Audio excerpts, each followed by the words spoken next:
Welcome everybody to the Rainforest Lunch Without Lunch or Lunch with Optional Lunch. If you want to have lunch, you will not be judged. So we just want to talk a little bit about what we're all about and just some good housekeeping. If you have something to share, yeah, we'll talk about the etiquette. Raise your hand function is under the participants section if you want to use that and you have a question, or you can use the chat. I'll be helping to monitor the chat today, and you can just say comment or question, and we'll try to get to those. We do have kind of a packed agenda today, so we will do our best to get to what we can. And as is the practice, the room is quite often left open after 1 o'clock for any of those that still want to connect and either have a need or an ask or something that has not been addressed. So we ask that everybody stay muted until it is their turn to speak, and do not interrupt the presentations or jump in without being called on, because it's just, it wrecks the flow and it takes too much time. And again, chat and resources will be captured and posted in the Slack channel at lunch notes. The rainforest is an analogy. Rainforests, unlike farms, they're understood, you know, they're controlled. They're controlled for optimal optimization, so that we want maximum output.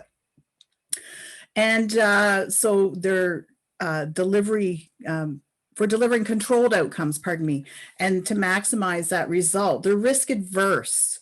They're not mandated to be innovative or to have new ideas or to approach new ideas, where the rainforest, innovation is at its very core. It's about taking risks and exploring new concepts that are untried or unknown. Farms, like I said, are risk adverse, and they're not engineered for that. The rainforests are wild and untamed places where ideas can sprout, and if they're well adapted, supported, and encouraged, they thrive in that environment.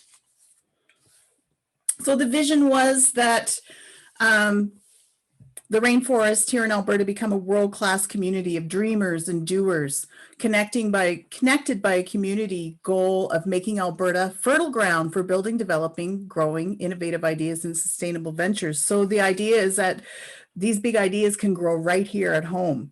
And the mission, of course, is to connect the innovation ecosystem by strengthening the movement behind the Alberta tech industry around a framework of shared values and collaboration, community, and trust through storytelling. That trust is a key component in the ecosystem.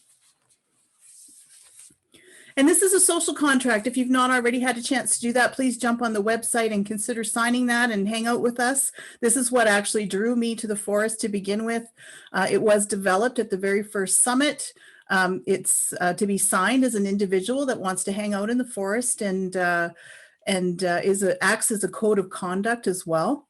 It internalizes the thoughts and externalizes the practice, and each person has strengths and weaknesses within these areas. And so trust, again, is the key, and we'll talk about the pillars that kind of gets into why this looks like it does. Culture is weighted most at 30%. So again, you know, culture, it's that psychological safety in taking interpersonal risk. That trust is at the forefront of that. A culture of respect and civility, where leaders are grown and birthed and supported. Resources are shared. We have engaged activities where we support each other and support the initiatives, and the policy and infrastructure is a necessary piece of all that. And then role models, you know, we really walk the talk here in the forest. So I'm not sure, you know, because there's so many people here, we can only see so much on the screen. I don't know who is here, but I'm going to introduce some key players in the forest. So I see we have Jim Gibson here. He's speaking today. Thank you, Jim, for being here. You want to just give a wave? Brad, I don't know if Brad is here. I can't see him, but Brad Zumwalt is another key player in Calgary, and Bridget, of course, Bridget Legault and Courtney Brannigan are our community managers in Calgary. The Edmonton Steering Committee, again, I can't see everybody, so I don't know who's here, but myself, I'm co-hosting from the Edmonton Steering Committee. Aaron Budnick is probably here because he's always here and he's really dedicated to the rainforest. Lantan is also a committee member there. Christina Manzoko, sorry, she's transitioning out of the steering committee in Edmonton after 2 years. So thank you so much for your service there, Christiana. And we do look forward to seeing you around the space. James Kierstead is part of the Edmonton Steering Committee, as is Joel Majelnik, Gail Powley, and Manmeet Mamek. And we have a newbie, Alan Campbell. Alan, are you here? I don't know if you are, but if you are, you can unmute yourself and take like 30 seconds to introduce yourself. That'd be wonderful. I don't see him, Ruthann. Okay. All right. Well, I guess my work here is done. I'll monitor the chat for you, Bridget, and please let me know if there's anything else you need from me. Thank you so much. That was lovely. Welcome again, everybody. And to any newcomers, we're really happy to have you chosen to spend this hour of your day with us. So the way we've laid out Lunch Without Lunch virtually like this is we have a bit of a panel discussion, and we like to reserve time for networking and a give and ask period. But we do have a very full schedule today, so we'll see if we have time for those breakout rooms. The idea of today's panel was to open a discussion around inspiring students to be future leaders in innovation and build awareness and highlight opportunities for students to create founding teams and startups. So part of this came out of our theme for the quarter around demystifying startups, but part of it came out of our scorecard results, specifically in Calgary. And if anyone's from Edmonton and wants to chime in on how it relates to your results, we had some long form answers to some of our questions around how youth don't know about opportunities in the innovation or tech sphere. 8% of our respondents this year only were students, and only less than 1% were 27 years and under. And so this is just a way for us to start this conversation of how we can all bring more awareness to some of the programs for youth. And then some of the conversation might trickle into some reskilling programs, because obviously SAIT is here and we'll have probably a bit to say about that. But there's a lot happening in the ecosystem in regard to helping youth in the entrepreneurship scene. And there are even entrepreneurs just doing it on their own. Some of you might be familiar with 12-year-old Sophia Fairweather up in Edmonton, who's just pumping out entrepreneurial ideas and really active on LinkedIn and in a few organizations. And so today is just a very tiny sampling of what's happening, but hopefully we can start this conversation and keep it going throughout the Rainforest community. So enough about that. We will get right into introducing our panel. We have 4 people with us today from Mindfuel and from SAIT's School for Advanced Digital Technology. And I'll give a quick introduction of everyone, and then we'll have Mindfuel present first, and then we'll pass it over to SAIT. So first we have Sabina Bauer-Lewis, if you want to give a wave, Sabina. She's the Director of Programs at Mindfuel, and she has over 20 years of experience in education, program development, entrepreneurialism, and nonprofits. She also has extensive experience in starting new initiatives, program delivery, and education-based collaborations, which we love. And we also have Meg DePop from Mindfuel, who's the project manager for the Tech Futures Challenge, which we'll hear more about today. She's a science educator with over 30 years of combined experience in teaching and research, and she's dedicated to student-driven experiential learning through real-world connections and innovative and impactful projects. So welcome to Mindfuel. I'll then turn it over to who we have from SAIT today. Well, Brian Robson is here with us in his Calgary Flames jersey representing, but he's over at Ryerson University.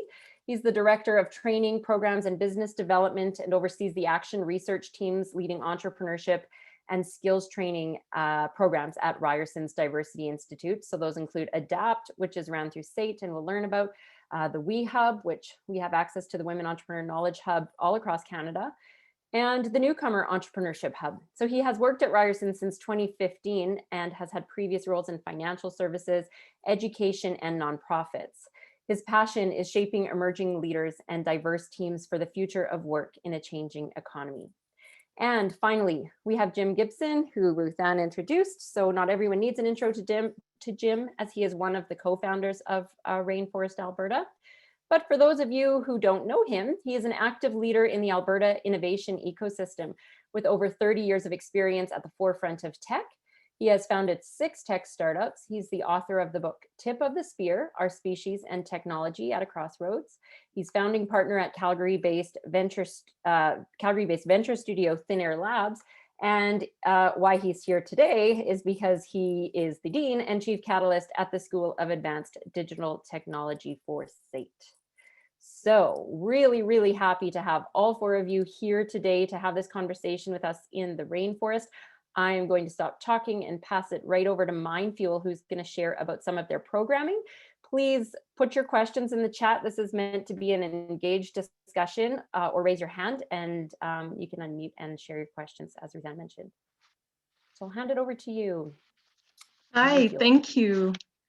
I'm going to take a moment to share the screen, and if I could just get a nod that you can see it, that will be fantastic. Wonderful, wonderful. It is a real pleasure to be here. Majority, as Brigitte shared, we're from Mindfuel. And for those of you who may or may not know Mindfuel, Mindfuel was founded in 1990 as Science Alberta Foundation with its foundational question of how can we improve student engagement, knowledge, and skills in science to in turn support our future economy and workforce. Well, that question led to 25 years of exciting, innovating, adapting, and pivoting in the STEM education space, where we researched, developed, and delivered in-person and online resources and programs, working with Alberta students and teachers all along the way.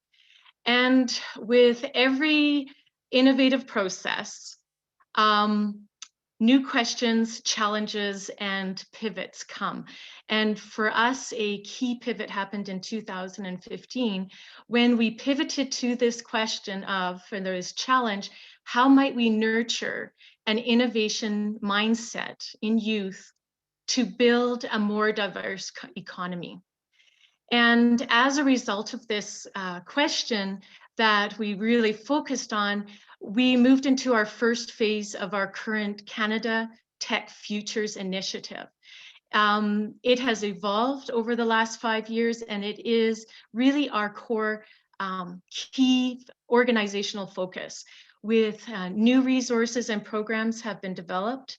And in 2015, we were really fortunate to have the opportunity to deliver an Alberta Innovates program called Geek Starter. Well, as a result, and as we know that that shifts continue even as things happen, and we really found with our question, how might we nurture an innovation mindset in youth to help build a more diverse economy, we really found that the design thinking process in a project-based learning format with a focus on solving real-world problems helped and helps to really develop an innovation mindset. And with this focus on the design thinking process, we ourselves have gone through and continue to go through each phase and stage of the design thinking process, where we have developed a new extracurricular and also Alberta curriculum aligned resources and programs. And we have found that these programs and these resources have really been, or are, key first experience or first entry point into the innovation ecosystem for youth. So for these last 5+ years, more than 4,300 middle school, high school, and post-secondary students have been immersed in these programs at various stages of the design thinking process. Now, many of our programs have been in-person events with mentorship and skills building workshops. And they always create an amazing energy, great community building and collaboration and idea sparking. And then COVID hit, like for all of us. And we had to go back to that question of how might we nurture an innovation mindset in youth.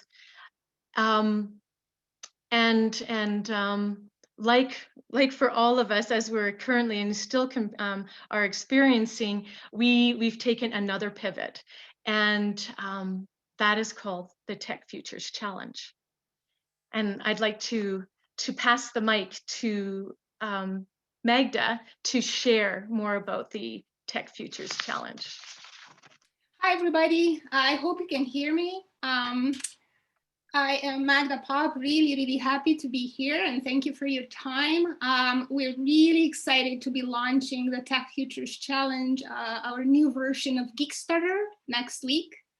What you see on the screen is really the main element of support that we will be offering to our teams. Grade 7 all the way to post-secondary. We have a new online collaboration platform, which is probably the most exciting and our central piece going forward. We have mentors from a variety of areas from our main STEM areas, which are bioengineering and synthetic biology on one hand, as well as automation and robotics on the other, but also mentors in entrepreneurship, project development, visual design, everything that's needed to support the project-based learning experience. We have resources, many of them built in-house as part of Kickstarter, again, in all those diverse areas, including ethics, social impact, workshops and events that are quite personalized. This is the brand of Kickstarter. So we really work closely with the teams to design the workshops that best fit their and meet their needs. In terms of design thinking, as well as the STEM skills, as well as project pitches and communication. We have a new model of partnerships. We really integrate the various mechanisms of support, so we really align the goals and the values between companies and organizations that wish to support this endeavor of building the future innovators in STEM and our mission. And all sorts of other project supports that are really tailored to the team's needs. So I personally am very excited that we are able to offer this even in these times, and look forward on a new quick sort of lean startup. We're really applying that model, trying to learn as much as we can and improve as fast as we can. And I guess on the last slide we wanted to share is just a quick glimpse into our new platform, which we have just launched last week, I believe. Sabina, is that correct? It's a wonderful place online where we have set up various forums and a media center, and there's like lots of features that we really feel will add a lot of value to our programming, and we invite you to check out the website that's posted on the slide. And yeah, I think I'm gonna end here because I know we only had 5 minutes. I haven't really kept an eye on the time, but thank you. We do have a couple questions in the chat right now that we might cover before we move on. Have you considered youth younger than grade 7? Sorry, you cut. I couldn't hear you. Has Mindfuel considered working with kids under grade 7? Can you hear me? So with one of our programs, we had this CTF Accelerator where we worked with CBE in particular, and that program was sort of like keeping with the lean model, and actually it was working mainly with rapid prototyping. That work has been with grade 5 to about grade 9. So for this Tech Futures Challenge, and with the approach that we're taking, we're working with grades 7 through 12 and post-secondary. But we do have resources and programs that we've piloted and developed in the past for grade 5. So we do have that range too. So in particular in this space, so we have, in terms of science and STEM, we also have our regular programs that are K to 12. Great. Thanks so much, Mindfuel. There's no other questions in the chat right now, but please feel free to throw them in there, and we'll head over to SAIT, and then we can open up for a broader discussion with everybody. Brian and Jim, I'm not sure who would like to go first. Brian, why don't you kick off and I'll summarize. Certainly. Okay.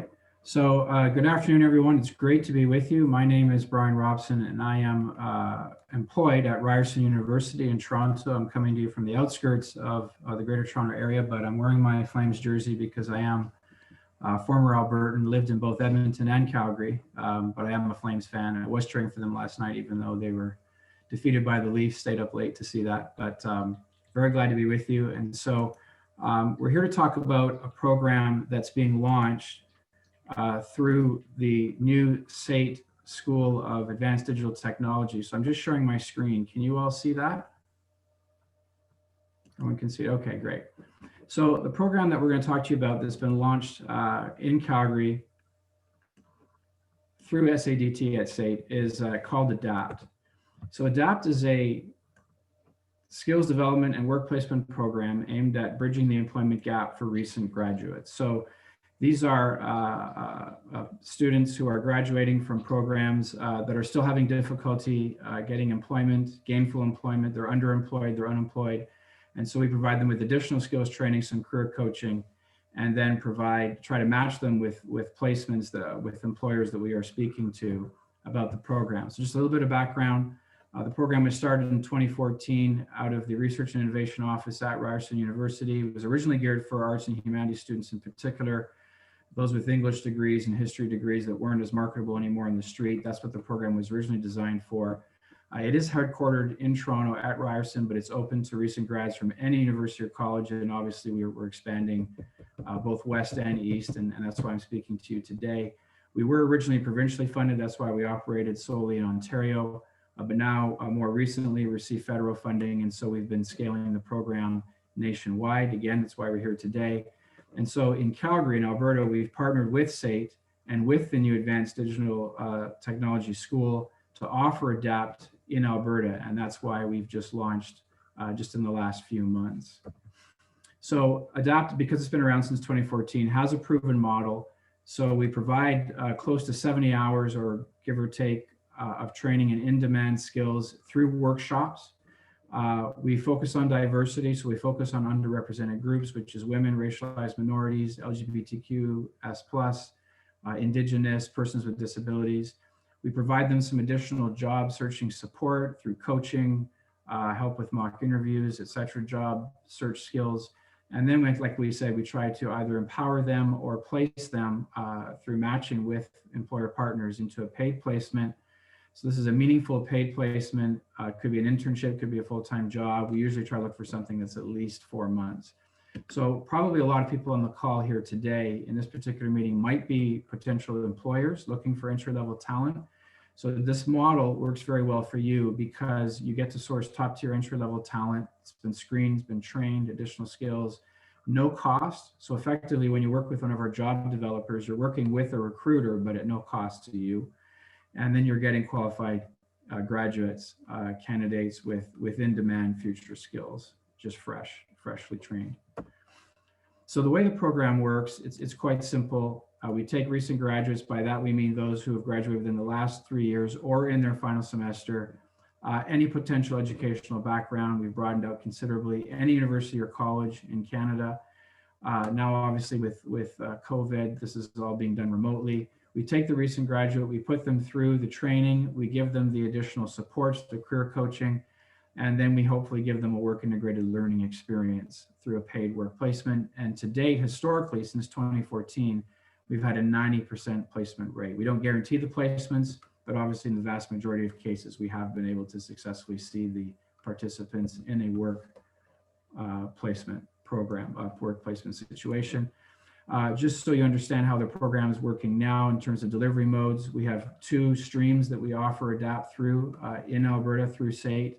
One is through a virtual classroom. This is synchronous. These are scheduled workshops that happen online. An instructor is there live and they teach the workshop. Or the other stream is through the online self-directed. So these are modules that are self-paced. You access them when you can. You work your way through them. We usually try to have them go through 2 workshops a week at that pace, but they do it on their own time. We do a number of different workshops. That's why it's called ADAPT, digital and professional skills. This is just a sampling of some of the workshops that we cover. So as you can see, it is a blend of digital and professional workshops. This is an employer-driven curriculum. So this curriculum has been shaped and has evolved by direct input from employers, both through formal data collection. We've done a needs assessment survey. We surveyed a number of firms in Calgary, for instance, and also anecdotally. We're always talking to companies and employers and revising and reviewing our curriculum with them. Right now, we're putting together some online modules that we're creating ourselves. We just had a focus group with employers this week about that. So it's very employer driven. Another big key thing for us is diversity and equity coming out of the Diversity Institute at Ryerson University. So just in 2020 alone, we did 3 cohorts, one of which was in Calgary. So we call them Super Bowl numbers. So we had A13, A14, A15. 80% self-identify as representing to an underrepresented group. And that's self-identify. We know that there are those that would belong to one of those categories demographically, but don't identify in surveys. So that 80% number is just those who have identified through a survey. And so that's demographic diversity. And of course, there's academic diversity as well. We have students from all different kinds of academic programs, degree programs, diploma programs, et cetera. For those of you who are potential employers who might be interested in this program from a hiring perspective, I don't have time to go into this now, but there is the potential for a wage subsidy through what's called SWIP, or the Student Work Placement Program. We work with TechNation in particular because we're trying to provide alternative pathways into ICT roles, very, very broadly defined information communication technology roles. So we work with their Career Ready program, but there's an opportunity there for you to get access to talent in the short term through this wage subsidy, which is possibly up to 75%. So it's subsidized talent for you if you're interested in hiring. Those of our participants who go through the program at SAIT, through the School of Advanced Digital Technology, even though the program is no cost to them, they still qualify as students. They get a proof of enrollment form from SAIT. So they are eligible for this subsidy, which means that you, if you want to hire those participants, could also be eligible for the subsidy. So it's a win-win for everybody. The impact of the program, just so you know, since 2014, we've trained nearly 900 participants to date. I mentioned the 90% historic placement rate, 80% diversity groups, 88% participant satisfaction rate. This is all through surveys and data collection. And we've had 16 cohorts to date. So we've done this a number of times and we're able to pivot well through the pandemic. So I'm going to pass it over to Jim. He's going to talk about the school more broadly and other programs that they offer. But if you have any questions, please by all means reach out to me. There's my email and I can share it and connect with anyone who wants to talk further. Thank you for your time. Brian, as usual, a fantastic presentation. I've gotten to know Brian and the team at Ryerson over the last 4 months. I really want to turn this over to questions, so I'm not going to spend a lot of time here. I think there's a number of different specific questions that we could get answered for the group here, but I just want to share a couple of thoughts on this. First of all, again, Brian, thank you for all the work that the team at Ryerson has done and introduced this to Calgary. Calgary, you hit Calgary at the perfect moment. You hit an ecosystem that was looking for ways to move quickly and move rapidly into this kind of training. There's lots of pieces to the puzzle, but ADAPT was one of those programs that was perfectly fit to what we're trying to do at the school and broadly in Calgary. But I just want to share to the Rainforest Group, and I think this is a really important concept to keep in mind as one of the original members of the Rainforest. We chose the Rainforest because it was a framework.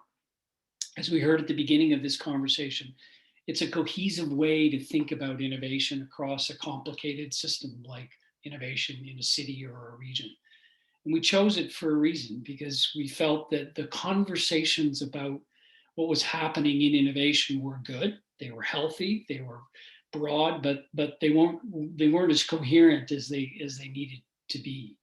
And so by choosing an ecosystem framework like the Rainforest, we were able to create a common vocabulary. And most importantly, we were able to push on the very nature of the essence of it, which was the culture of trust. And so when a person like Brian from Ryerson comes into an ecosystem that's been driven and moving in a spirit of trust, we're open-minded to the concepts that he brings. We're open-minded to that while there is interest for Ryerson to make this program successful, that's not what Brian pitched. He pitched the idea that we can work better together. And so frameworks are really important. They're very important because I look across this call, I look across at all the people who are working extremely hard to make our innovation ecosystem, from not-for-profits all the way through to, but if we don't have a concept of what the bigger picture is all about, we run the risk of a lot of people with well-intentioned but not towards a common goal. So Brian, I use this as an example of two ecosystems that came together in a culture of trust. Now the same thing's going to apply in the world of upskilling, reskilling, training, and education into the future. The very same model around frameworks needs to be thought of. And so to connect a few dots and to introduce you to some ideas that SAIT's coming up with, I take a look at the Rainforest model as a framework that helped us think about innovation in a culture of trust and the 6 pillars and so forth. And the same thing is going to apply to how we build programming at SAIT, at the School of Advanced Digital Technology. We're not going to pick programs that kind of fit the individual needs of students and employers randomly because they feel right, they feel good, they feel like they're solving a pinpoint need. We're actually going to start with a framework. And we're going to start with a framework that talks about what does it mean to be a digital citizen? What does it mean to be a part of a society that's changing? Not just with the skills I need, not just with the mindset, but the understanding of what does it mean to be a part of an entire ecosystem that's reimagining itself. How do we participate? How do we become active citizens, both as trained individuals, but also supporting those who are disenfranchised from the future? And so at SAIT, we're taking I'm literally bringing the same thinking that we did to the ecosystem of Calgary around innovation with the Rainforest, and I'm applying the same principles. And when Brian and his team at ADAPT show up, it actually snaps into a set of thinking about what the world looks like.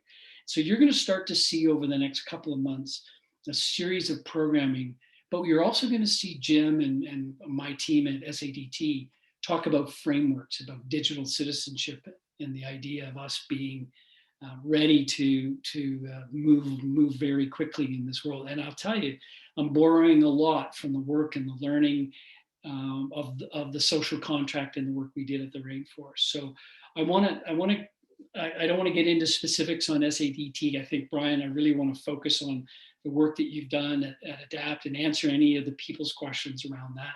I will say this though, one of the differences between Calgary and Toronto in terms of the statistics that Brian put out is that our placement rate is lower. Our ecosystem right now is not nearly as mature as Toronto. And what's happening is that we collectively as an ecosystem have to get our folks who are building new startups, who have new companies and new places, to really open up their ideas to what ADAPT and others are trying to do. So let's, as an ecosystem, let's remind ourselves that we may have to shake the trees a little bit to get employers to understand that these programs are possible, they're easy, they're very cost effective, and so forth. So Ryan, I'm looking forward to working with you for sure over the next little bit as we take ADAPT forward and integrate that into the rest of the SADT programming. So with that, I'll stop talking. Thank you, Bridget, for letting me have a quick chance to chat, and it's really great to see everybody again. Thanks a lot, Jim. Brent, you have your hand up. Do you have a question you want to ask? No, just had it up for fun. I have a question, Jim and Brian, around the placement statistic. Is that like short-term placement, as in these students are being put in a temporary position, or is that long-term career? I'm finding a lot of the reskilling programs, people coming out of them get a temporary placement, but don't necessarily then have something to go to after the placement. Yeah, excellent question. I don't have the statistic in front of me on the conversion to full-time roles, but a number of roles have either started as full-time roles or converted to translated into full-time roles. But the technical answer to your question is that the placements that we count could be either, but a short-term placement, a 4-month internship counts as a placement as far as our funding is concerned, our funders are concerned. But I mean, most of them either continue on after the 4 months or find another role, because it was a stepping stone. Many of our adapters that we keep in touch with, and we've trained, like I said, nearly 900 of them. I mean, my LinkedIn every week gets notices of promotions now, because the program is going on 7 years old. So we just get them started. We get that foot in the door, that first employment, that first job after graduation, meaningful job, and then we see them carry on from there. Great question, Bridget. And it's one of the things that we're paying quite a lot of attention to, both at SADT, but broadly at SAIT, but also in my other role at Thin Air Labs. One of the pieces of feedback that we get from, especially some of the scale ups and the young companies that are growing, the 5, 10, 15, 20 person companies who are natural recipients of some of these folks. There is a onboarding challenge at times. The work inside of a scaling, fast moving startup is really challenging. And there's nothing that ADAPT and even any program really can do to kind of orient you to what it's like to move in a disorienting and ambiguous sometimes environment of the startup. So while we're working with a group of folks, including Thin Air and a number of others, to create that kind of that onboarding opportunity for people to learn how to become kind of new participants and really be effective, so that those part-time, short temporary jobs actually turn into full-time jobs because of the way you work, the way you behave, the kinds of things that you do, so that we increase the likelihood of success. So we're looking really carefully at just extending the continuum of out of the ADAPT or a program like that into the first few weeks, months of a job. But then how do you encourage likelihood of success? That's awesome to hear. Does anyone else have any questions out there? Go ahead and unmute if you'd like. I've got one sort of peripheral to it, and kind of directed at Jim and his knowledge of the world around here. How do we do something similar for hardware-oriented projects and people wanting to get into that world? Because they're the ones that are going to create the startups, the ongoing companies that employ factory workers. And, a vast majority of the population aren't educated and whatnot to be scientists and computer programmers and that kind of thing that can be done at length. I know COVID has pretty well put a kibosh to what I was trying to do, but maybe when it's over, we can go back on. But how do we do the same thing to move people into that world? Gary, great question. I can't speak for the rest of the post-secondaries or the rest of the ecosystem at large, but I'm having regular conversations with Jim Zautner, who's the Dean of Automation and Transportation over at SAIT, and Riva, who's the Dean of Construction. But their automation group over there is absolutely interested in working with SADT, our school, to create ways in which you create the the makerspace garage slash programming where you can actually get hands-on. COVID has, if you talk to Jim, and I'd love you to meet him if you haven't already. He's really progressive and super, but COVID has really kicked them hard because just you can't get together. So he's got a bunch of programs that are kind of idling right now. Stay tuned on that one. Again, I don't want to always promote SAIT because we're part of a much broader ecosystem, but it's coming. And I challenge my colleagues and my fellow deans over at SAIT to always be thinking about job creators, not just necessarily job changers, the people who are actually inventing. And that goes right at your point. So Gary, why don't you and I have a quick chat offline about that? I'd love you to introduce you to Jim. You'd love him. I was just going to ask you to introduce me. Maybe Done. a Zoom call would work. Yeah, I'll Thanks. do that.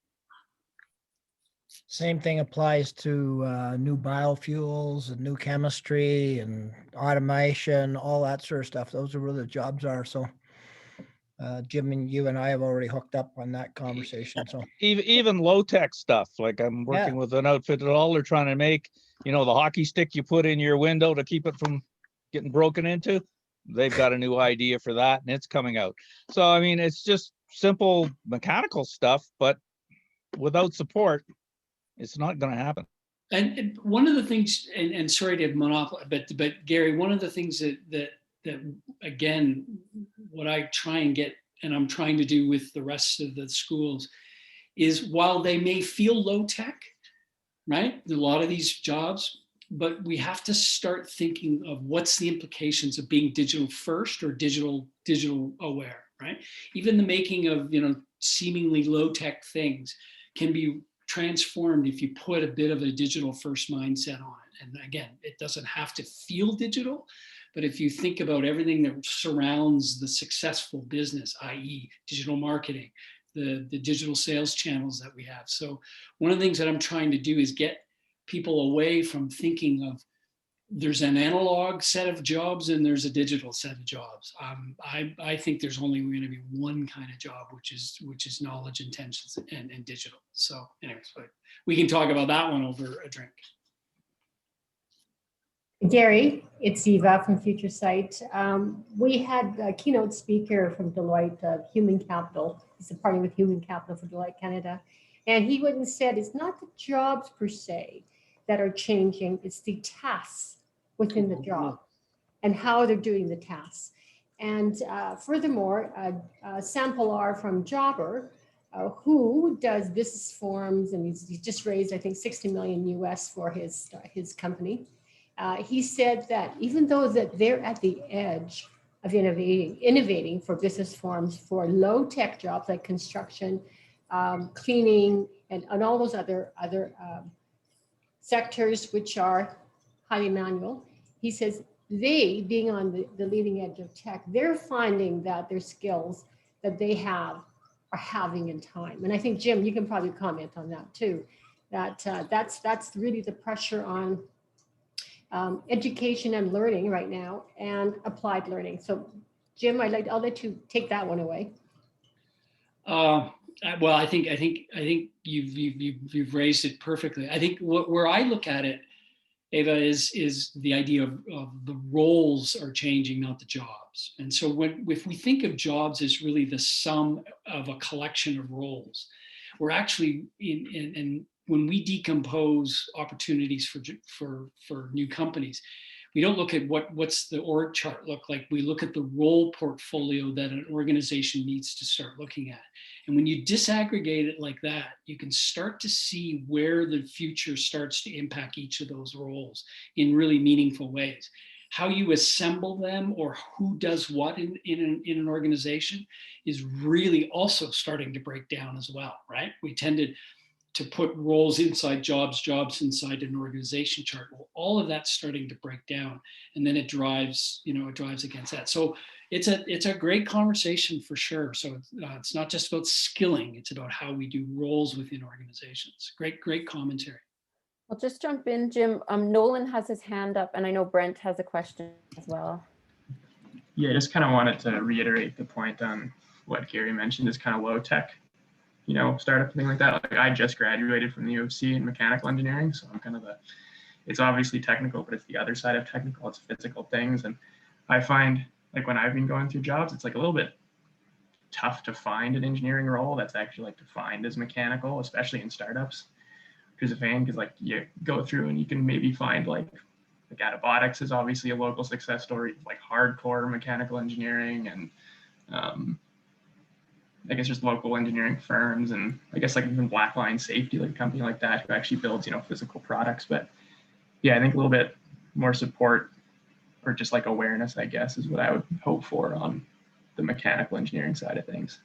Love it, Nolan. And I think that's what Gary was really reaching out about, right? Which is there's a tremendous, and again, without oversimplifying it, I think that we have a situation in our ecosystem where that will come in the fullness of time if we're successful. But I think you're absolutely right. There's a big hole right now for those kind of those jobs, and more importantly, companies that are seeing the success. We need a few good big successes. We need an Adabotics to go from 500 to 5,000 to and just explode, right? We need some of the other ones so that we create a bunch of new other companies around that. So I appreciate that it's not easy for you right now looking, but I'm watching above it and seeing some of the motion. Keep at it though, right? Go ahead, Brent. Thanks very much for the presentation, Brian and Jim. Awesome information. Last year through 2020, so many things seemed like 1 week seemed to be equal to 1 year of advancements. And one of the things I attended was, it was called GMIS, Global Manufacturing, something. I've got some historic emails if anyone's interested. But they talked about a couple of the megatrends, Jim, and you mentioned with regards to you from a tech side getting together with the physical manufacturing, and they said additive manufacturing, huge, it's happening. Mark Forged is one of the companies they looked at with regards to 3D printing, and that's military grade stuff. But one of the things I hadn't made the link, and you talked about the IS side of it, is blockchain. So they said, so you used to have, like Boeing used to have a couple suppliers that were well qualified, but then all of a sudden they've got thousands of potential manufacturers, but how did you qualify the materials, right? Can you comment on that? Have you seen that same sort of thing happen? Yeah, sure. And I'm also respectful of the fact that we have lots of people on this call that may have input into that. So far be it from me. So jump in if you've got something to say. But I would say the number one thing in terms of specific skill redesign is around reimagining the supply chain. The supply chain done by end-to-end identity that's caused by the shift resulting from potential blockchain opportunities is staggering. So the idea that we know what a supply chain is, especially in Canada, where we can be sometimes hewers of wood and drawers of water. We tend not to be at the sophisticated end of the supply chain. But I'll tell you, we're starting to see some incredible new job opportunities in that, because blockchain is creating this connectivity and this identity through, and it opens that up. It actually breaks it apart, democratizes it, and then re-puts it together again. Huge opportunities there. Now, what does that mean on Monday morning for a job? Not 100% sure, but I look at my deans and the people I talk to at SAIT. The whole reimagination of the supply chain is something that they're really aware of, that we here don't necessarily have those skills. So the core building block of what makes those skills happen is blockchain, is security, is some of the things like that. So yeah, great comment, Brent.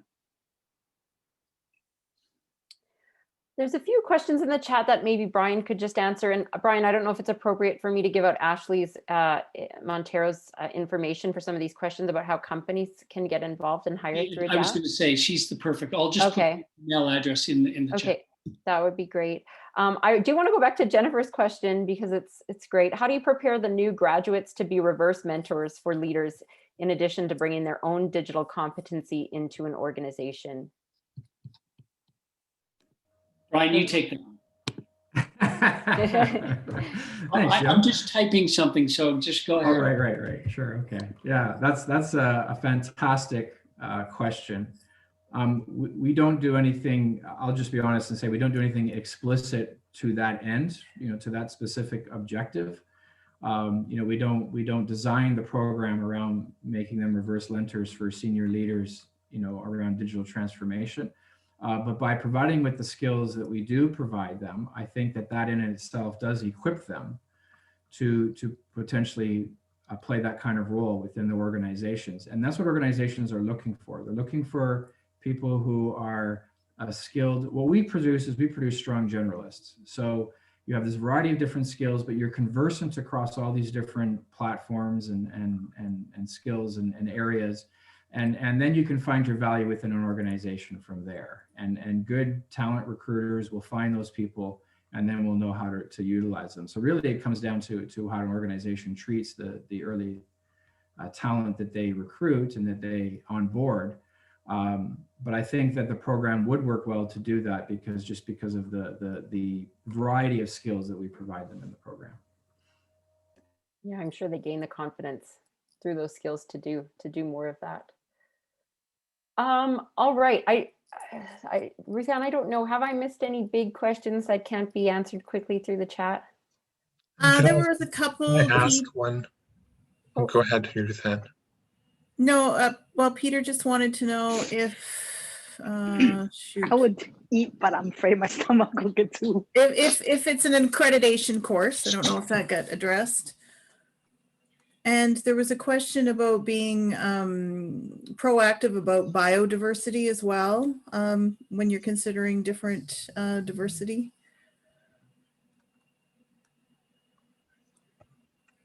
But other than that, I guess people should just probably unmute and ask their questions, because some of these have been addressed.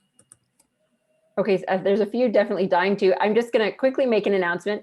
I expected that we wouldn't have time for networking, and we don't. But again, I'll keep the room open at the Strike of One if people want to stay and connect that way. And we can keep flowing with the questions if that's okay. And if anyone has any announcements, they can also throw those in the chat. I don't know who had their hand up first, but I know Susanna and Richard have a virtual and a real live hand both raised. Go ahead, Susanna. Hi, thank you so much. It's an honor to be here. This is my first meeting, and really excited to see what's happening in innovation in Calgary and the growth over the last 20 years of everything. One of the things I was wanting to ask was around neurodiversity in terms of different ways that people think, as well as addressing the conversation around using the word disability versus diversity of ability, in terms of looking at things like ADHD and things like that that are still taboo subjects in the workplace, and not wanting to have those things brought to light, and that underrepresentation and also untapped potential and creativity and all these other types of things that require a place that is a safe landing. So very much, with all those other types of places in terms of the diversity that you're looking at, which is fantastic. I was just wondering if you've thought about that and how you are, I guess A, if you're thinking about it, and then B, what you think about neurodiversity. Thank you. Do our friends at Mindfuel want to jump in on that, or happy to?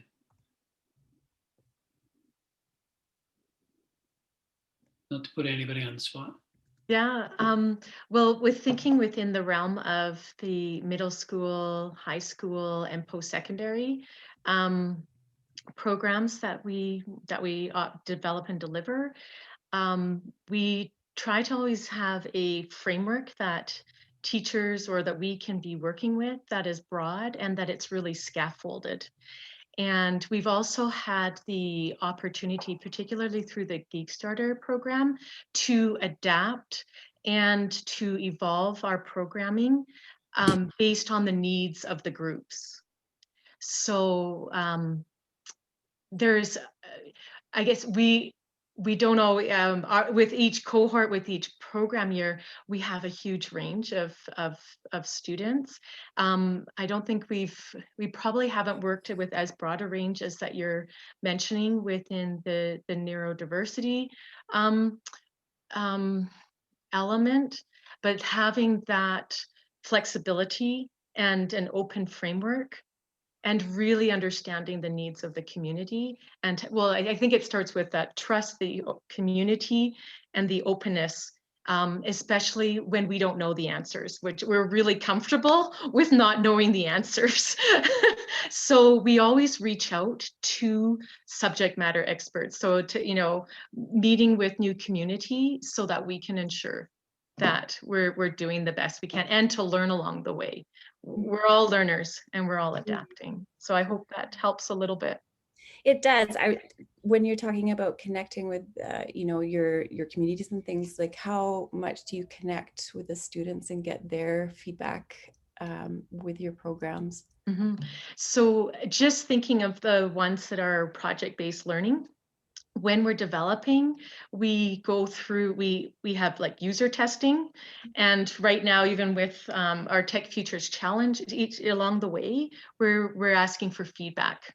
So even like we have our program, or our timeline, our framework of when we're going to have skills building workshops, but the actual topic and the focus of those workshops will be based on the feedback we get from the teams and the students.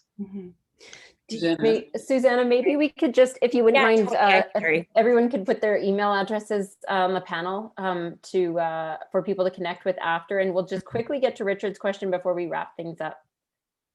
Yeah, thanks. Actually, a bit more of a statement as opposed to a question, I suppose. And I might leave Jim hanging on a little lost leader at the end of it too. Speaking to what Nolan was asking about with regard to mechanical engineering, so I work for a company called Zero Key locally, and we are a hardware manufacturer. The interesting thing about hardware is it really does come true to the name. It is hard. And one of the things about growing a company, it's harder raising money as well. A lot of venture capitalists will actually not even look at you as a hardware manufacturer. They only want to look at software. And I don't know if it's because it's easy, but it's certainly easier to scale as opposed to bringing a commercial product to market in a mechanical way. But it's interesting. We're only a 4.5, almost 5-year-old company. But even since COVID, we've expanded our team by more than 6 in the last less than year. And by the end of this year, we anticipate being double. So we're 30 now, and we expect to be 60 by the end of it.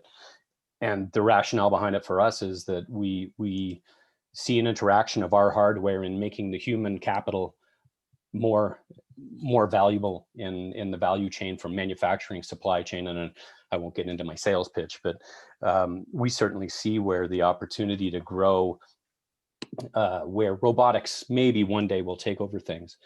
We can really make a big difference in how a company can value someone working in that environment. So talking about how, roles are changing, not the jobs, we certainly see a huge opportunity there. I think the other interesting piece of it is, as a company at a scale-up point like we are, especially in Alberta, it becomes that issue of jumping from being a startup to a scale-up and finding the funds along the way. I think we do really well at seed. I think we do okay at A, and then I think there's a gap in the Alberta community, especially on the hardware side of life. So I'll leave that for you, Jim. I'm looking at the time, Richard. We know each other well. I totally understand where you're coming from, but I also say, as an ecosystem, we can't do it all at the same time. We're at a certain stage in our lives where capital flows to the easiest world, which is software and scaling. Hardware's hard. Hardware is brutal. Hardware is highly risky when you don't have the surrounding ecosystem to support it. So it's high risk. So we'll get there. I think we'll get there. And companies like yours, we need 1 or 2 of those to be successful, so that Richard, when he's worth multi-millions of dollars, he'll be that angel that funds the next hardware startup. So I'll leave it back in your court to get rich. So, touche. I'm on your side, Richard, by the way, because we're building biorefineries, and that can employ 13,500 people. Thanks, Jim.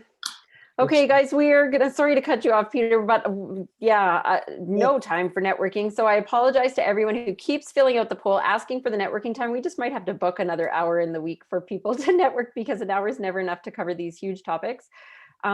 Many people have asked about or don't know about the notes in the Slack channel. So once you sign the social contract, you get access to the Rainforest Slack channel. Huge community on there of people wanting to help each other out or looking for advice. So check it out after signing the social contract. And if you have issues accessing it, please send me an email. And I'll put a note about the podcast, looking for guests and hosts. So contact Al for that. And I will, on that, leave it to just saying, have a wonderful week, everyone. I will leave the room open if you'd like to stay on and connect with people. Thank you, Mindfuel. Thank you to SADT and to SAIT. And hopefully we can continue this conversation around including more youth and reskilling in the community. Thank you.